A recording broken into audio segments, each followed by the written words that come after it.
الحمد لله الحمد لله الذي حرم على الأرض أن تأكل أجساد الأنبياء، والصلاة والسلام على من رأى موسى في القبر يصلي قائما، وعلى آله وأصحابه وأتباعه من المفسرين والمحدثين والمتكلمين والفقهاء الذين أجمعوا على حياة الأنبياء بعد وفاة الأنبياء.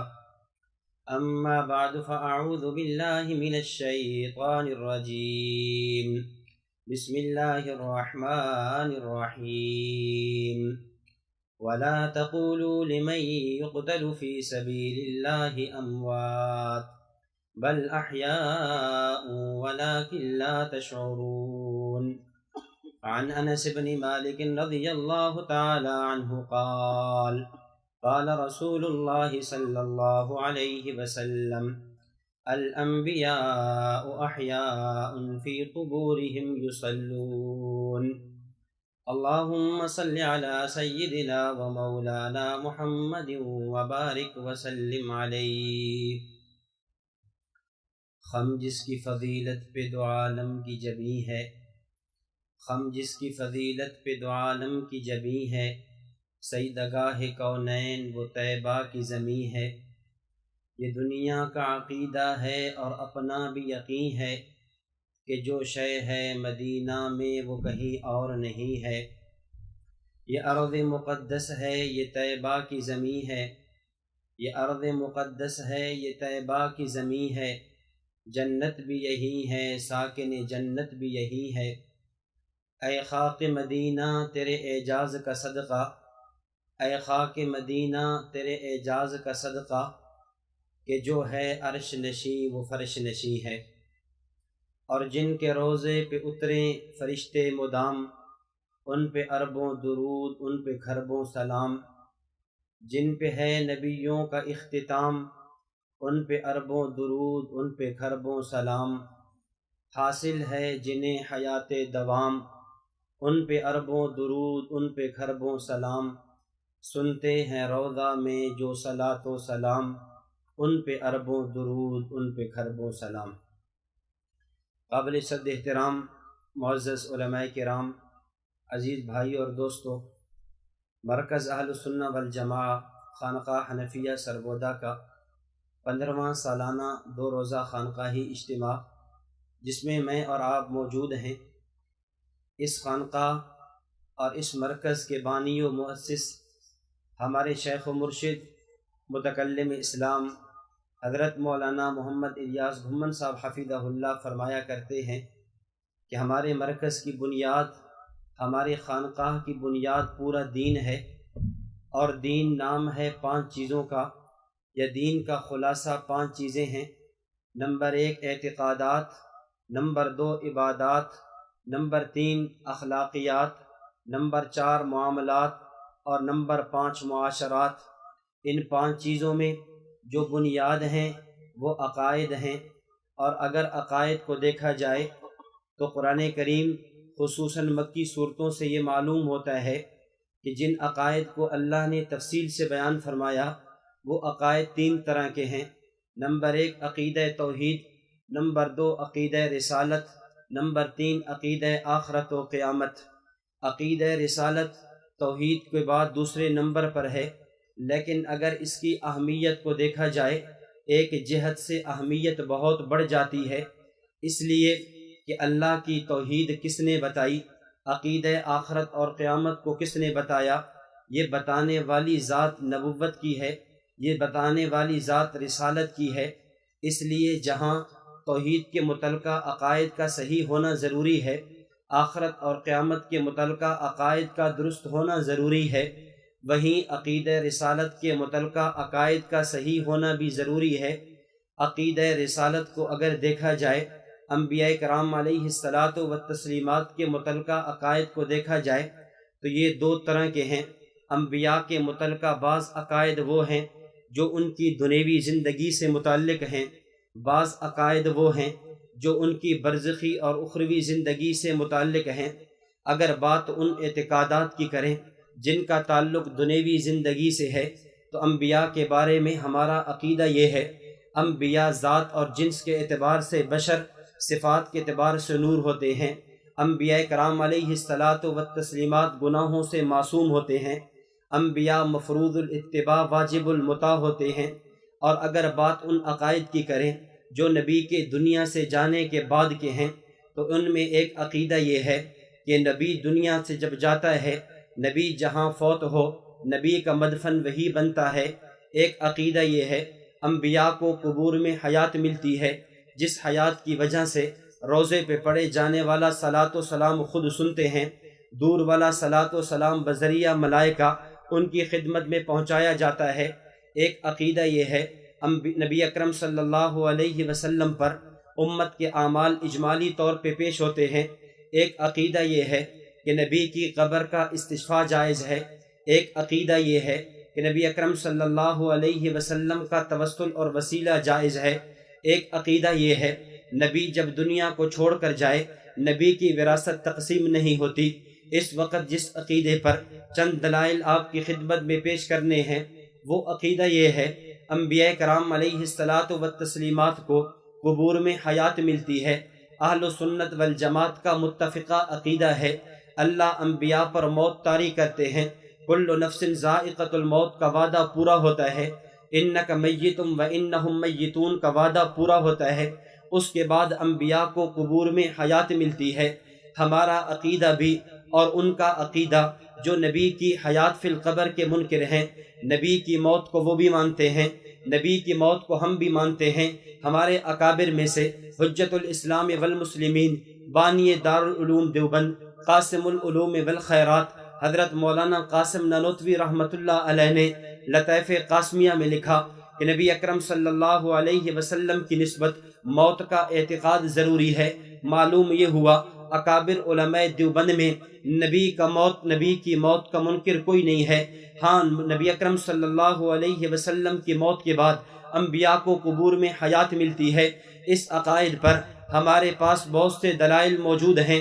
اگر دلیل میں خدا کا قرآن ضرورت ہے تو وہ اس عقیدے پر موجود ہے۔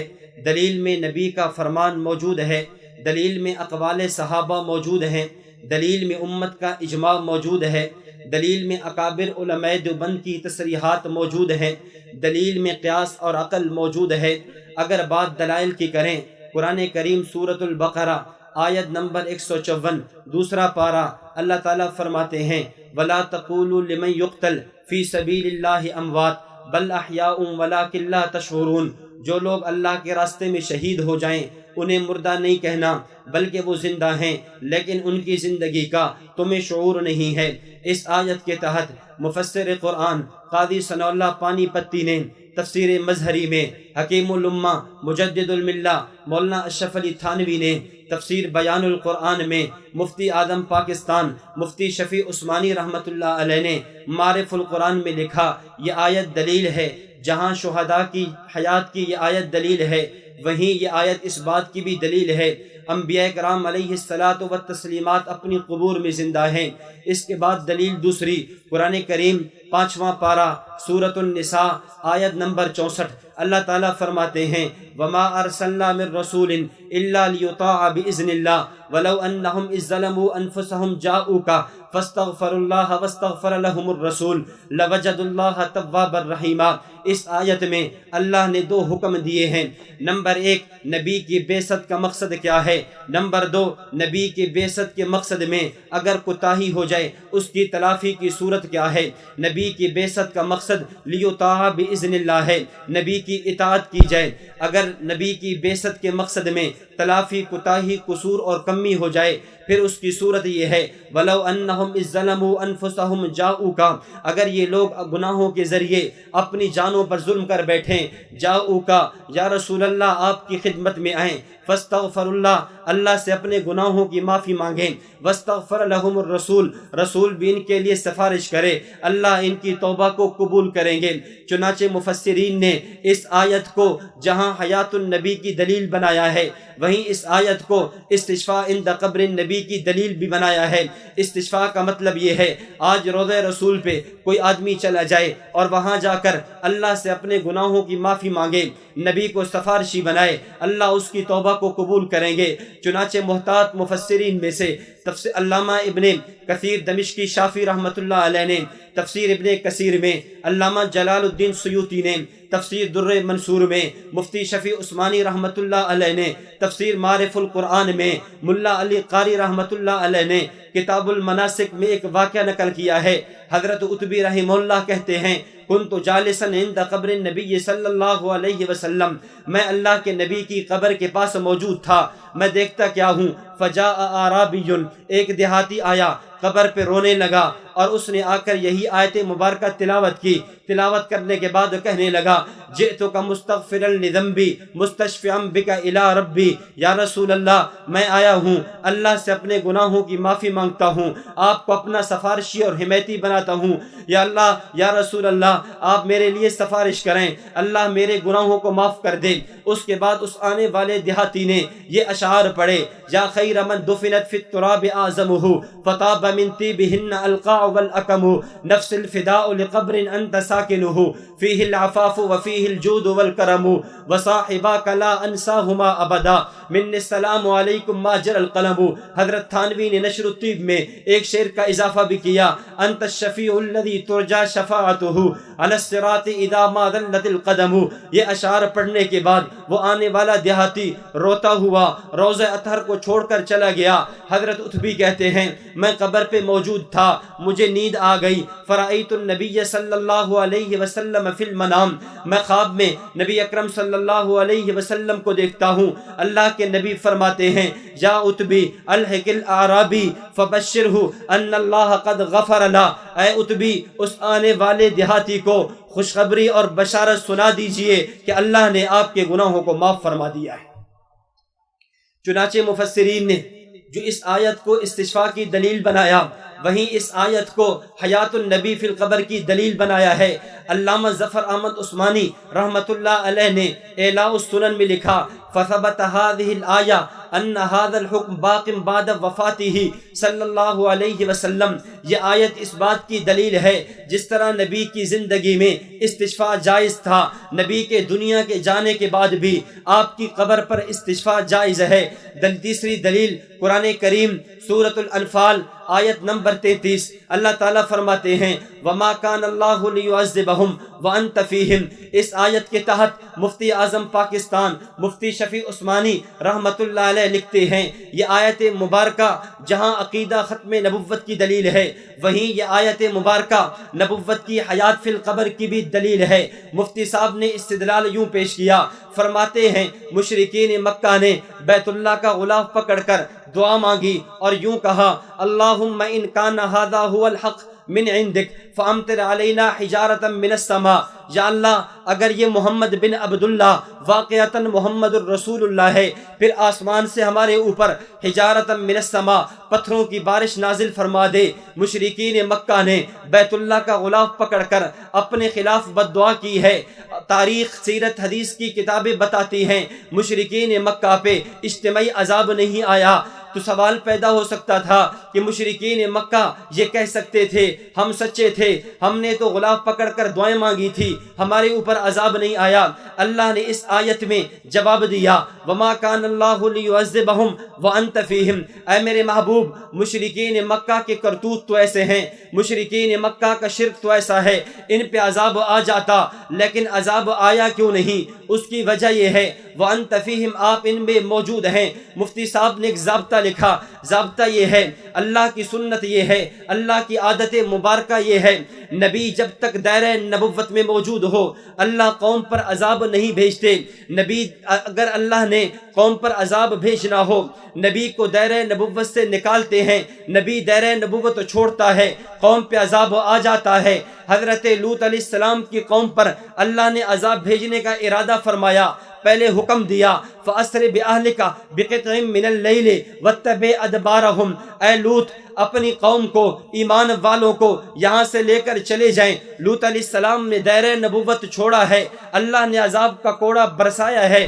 معلوم یہ ہوا نبی جب تک دائرہ نبوت میں موجود ہو قوم پر عذاب آتا نہیں ہے۔ مشرکین مکہ نے تو بیت اللہ کا غلاف پکڑ کر دعائیں مانگی تھی ہمارے اوپر عذاب آ جائے، آگے جواب دیا عذاب نہ آنے کی وجہ یہ ہے وَأَنْتَ فِيهِمْ، یا رسول اللہ آپ موجود ہیں، آپ کا دائرہ نبوت لامحدود ہے، آپ کا دائرہ نبوت لا زمان ہے، آپ کا دائرہ نبوت لا مکان ہے، اس لیے آپ کی اس قوم پر اجتماعی عذاب نہیں آئے گا۔ سوال پیدا ہو سکتا تھا اللہ کے نبی مکہ میں ہیں، جب مکہ سے مدینہ آ جاتے ہیں اب تو پیچھے مکہ والوں پر عذاب آ جائے۔ فرمایا نہیں عذاب نہیں آئے گا، اس لیے کہ جس طرح آپ مکہ والوں کے نبی، آپ مدینہ والوں کے نبی، نبی اکرم صلی اللہ علیہ وسلم رب معراج کی رات آسمانوں پہ تشریف لے جاتے ہیں۔ سوال پیدا ہو سکتا تھا اب تو آپ فرش کو چھوڑ کے عرش پہ جا چکے ہیں، اب تو عذاب آ جائے۔ فرمایا نہیں عذاب نہیں آئے گا۔ وَأَنْتَ فِيهِمْ، آپ کا دائرہ نبوت لامحدود ہے، جس طرح آپ عرش کے نبی، آپ فرش کے نبی، نبی اکرم صلی اللہ علیہ وسلم عمر کے 63 سالہ پورا فرما کر عالم دنیا سے عالم برزخ میں تشریف لے جاتے ہیں، اب تو عذاب آ جائے۔ فرمایا نہیں اب بھی عذاب نہیں آئے گا، اس لیے کہ جس طرح آپ اس عالم کے نبی، آپ اس عالم کے نبی، مکہ کے آپ نبی، مدینہ کے آپ نبی، عرش کے آپ نبی، فرش کے آپ نبی، اس عالم کے آپ نبی، اس عالم کے آپ نبی، قیامت کی صبح تک آپ کا دائرہ نبوت ختم نہیں ہو سکتا اور آپ کی امت پر اجتماعی عذاب نہیں آ سکتا۔ تو یہ آیت مبارکہ جہاں عقیدہ ختم نبوت کی دلیل، وہیں یہ آیت نبی اکرم صلی اللہ علیہ وسلم کی حیات فی القبر کی بھی دلیل ہے۔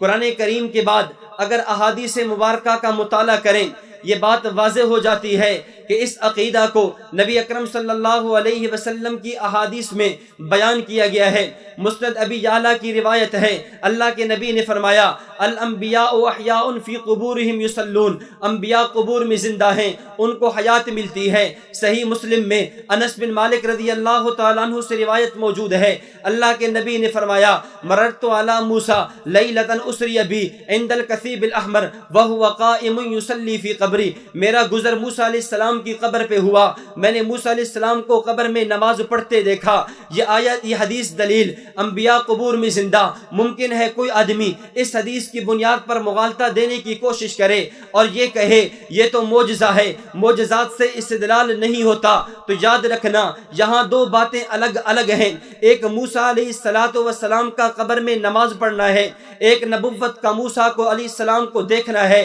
ہمارا استدلال نبوت کے دیکھنے سے نہیں، موسیٰ علیہ السلام کے قبر میں نماز پڑھنے سے ہے۔ نبوت کا دیکھنا یہ تو معجزہ ہے، موسیٰ علیہ السلام کا قبر میں نماز پڑھنا یہ عادت ہے۔ نبی کی حیات پر دلیل من صلی علیہ عند قبری سمعتہ ومن صلی علیہ نائیا ابلغتہ ہے۔ فرمایا جو میری قبر پہ درود پڑے گا میں خود سنوں گا، جو دور سے پڑے گا بذریعہ ملائکہ میری خدمت میں پہنچایا جائے گا۔ یہ وہ حدیث ہے جس کو مولانا حسین علی الوانی رئیس المفسرین نے اپنی کتاب تحریرات حدیث میں نقل کیا ہے۔ یہ وہ حدیث مبارک ہے جس کو لوگ موضوع اور ضعیف کہتے تھکتے نہیں، حالانکہ ان کی جماعت کے عالم شیخ القرآن مولانا غلام اللہ خان نے جب حضر و چھچ کے اندر مناظرہ ہونے لگا میاں عبدالحق نامی بریلوی سے، اس وقت عقیدہ حاضر ناظر پر مولانا غلام اللہ خان نے اس حدیث کو پیش کیا تھا۔ اگر یہ حدیث ضعیف ہوتی بقول تمہارے، اگر حدیث موضوع ہوتی،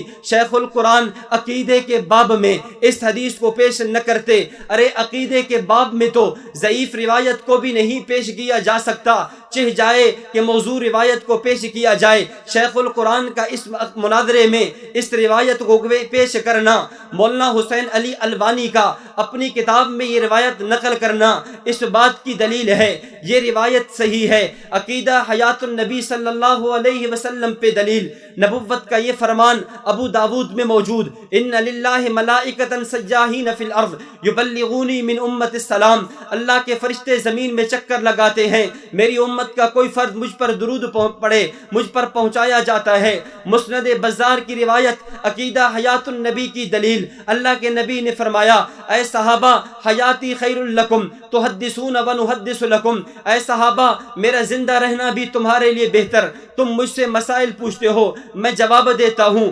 ووفاتی خیر لکم، میرا دنیا سے چلے جانا بھی بہتر، وہ اس لیے تورد علی اعمالکم، تمہارے اعمال اجمالاً میرے اوپر پیش ہوں گے، فما رأیت من خیر حمدت اللہ، اچھا عمل ہوگا میں اللہ کا شکر ادا کروں گا، وما رأیت من شر استغفرت اللہ، اگر برا عمل ہوگا میں اللہ سے تمہارے لیے بخشش طلب کروں گا۔ یہ بھی اس بات کی دلیل انبیاء قبور میں زندہ، ایک نہیں کئی روایات موجود ہیں، جب روایات کو جمع کریں بقول علامہ سیوطی کے وقت تواترت بھی الاخبار، حیات النبی پہ دلالت کرنے والی احادیث درجہ تواتر قدر مشترک کو پہنچی ہوئی ہے، علماء کی جماعت موجود ہے، محدثین کا ضابطہ ہے اگر کسی مسئلے پر امت کا اجماع ہو جائے، اگر کسی عقیدے اور نظریے پر احادیث تواتر کے درجے کو پہنچ جائیں وہاں سند کے دیکھنے کی ضرورت نہیں رہتی، حیات انبیاء پہ دلالت کرنے والی احادیث سندن ٹھیک ہے،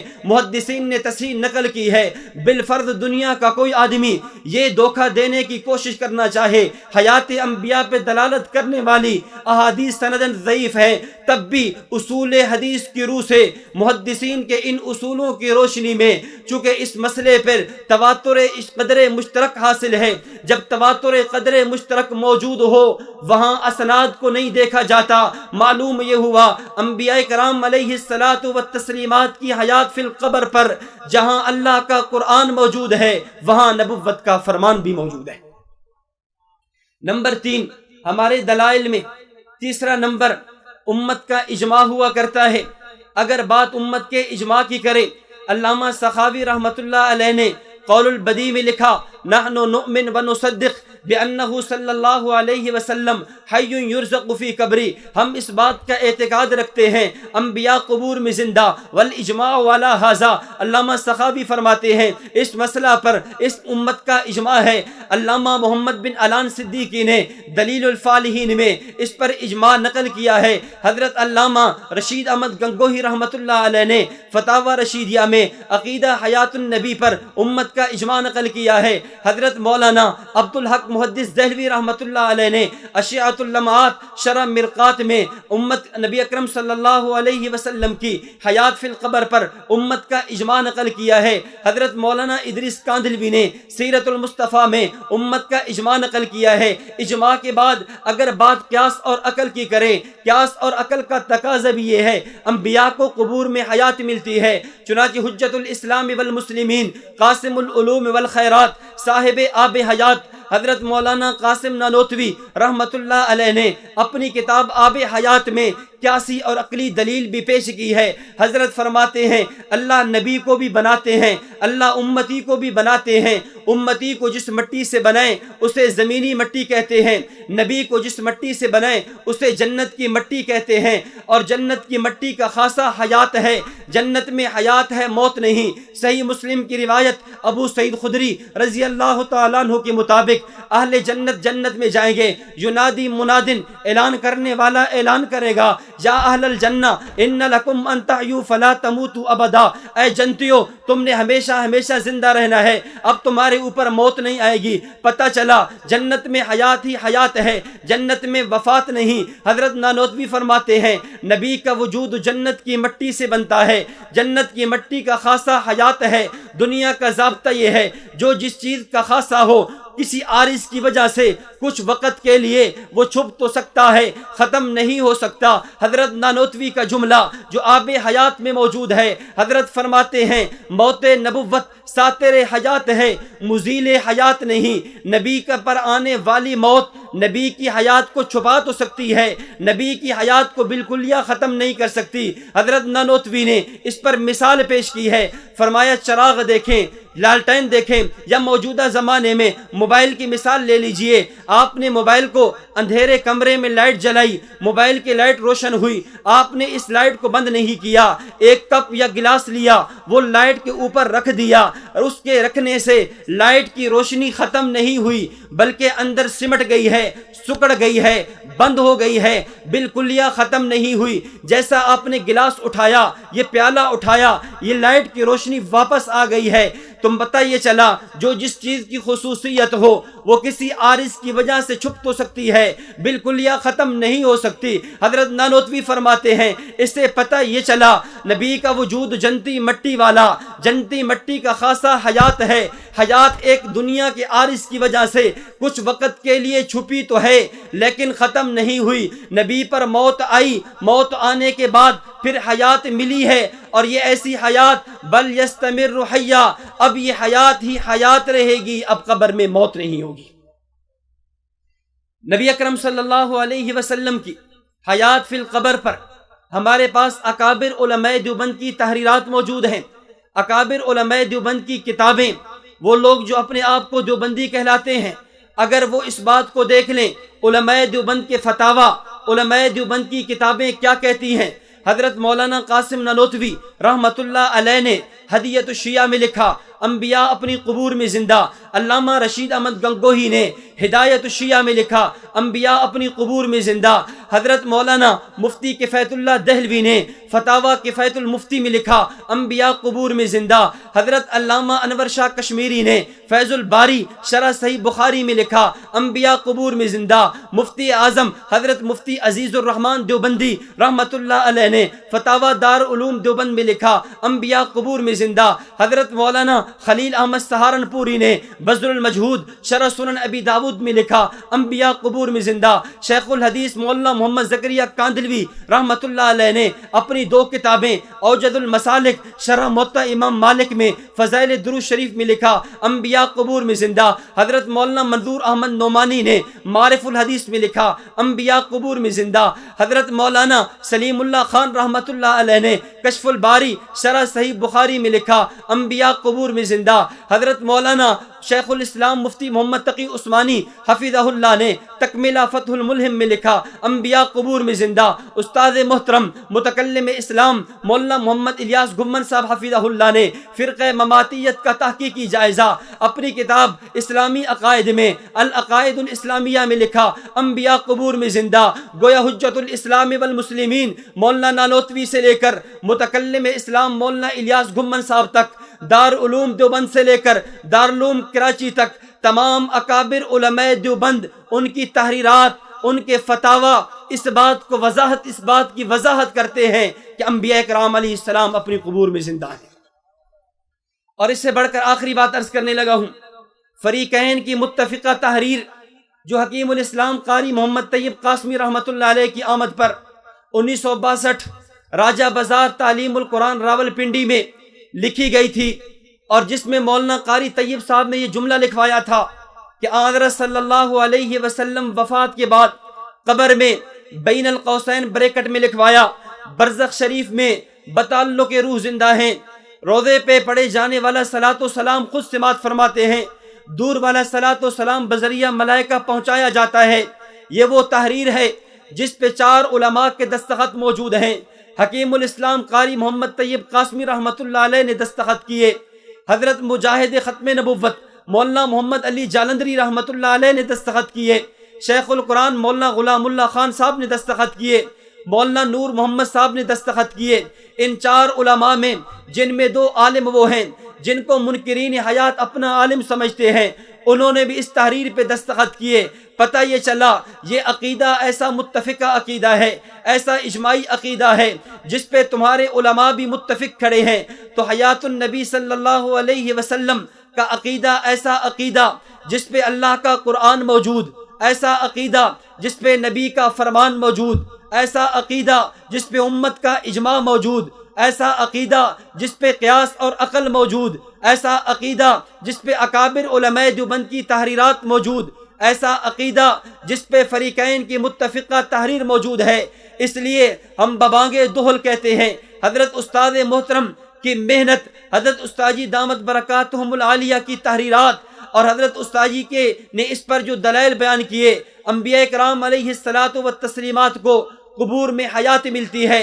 لہذا یہ کہنا کہ یہ دیوبندیت کا عقیدہ نہیں، یہ امت سے انفرادی الگ عقیدہ ہے، ایسی بات نہیں، بلکہ 1400 سالہ تسلسل بتلاتا ہے کہ انبیاء کرام علیہ الصلاۃ والتسلیمات کو قبور میں حیات ملتی ہے۔ اس لیے آخر میں یہی کہوں گا، تغافل ان کی عادت ہے، مناجات میرا شیوا، تغافل ان کی عادت ہے، مناجات میرا شیوا، نہ وہ طرز ادا بدلے نہ میں رنگ دعا بدلا، زمانہ معترف ہے اب بھی ہماری استقامت کا، زمانہ معترف ہے اب بھی ہماری استقامت کا، نہ ہم سے قافلہ چھوٹا نہ ہم نے رہنما بدلا۔